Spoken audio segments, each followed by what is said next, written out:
Dope টেস্টে মাদক সেবনের প্রমাণ পাওয়ায় কুষ্টিয়া পুলিশের দুজন উপপরিদর্শক, দুজন সহকারী উপপরিদর্শক এবং 4 কনস্টেবলকে চাকরিচ্যুত করা হয়েছে।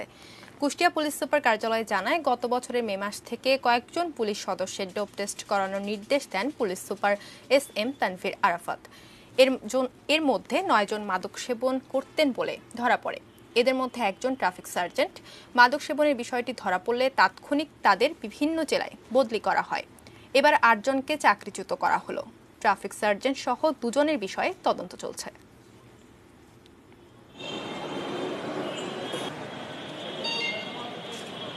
জিরো টলারেন্সের পরিপ্রেক্ষিতে আমাদের পুলিশকে ক্লিয়ার করারও দরকার আছে, কারণ আমরা যেহেতু সরাসরি মানুষকে সেবা দিই, আর আমরাই যদি আমাদের লোক যদি এসবের সাথে জড়িত থাকে, এই কনসেপ্ট থেকে আসলে আমরা চিন্তা করে গত 2019 সালের মে মাস থেকে আমরা এটা শুরু করেছি।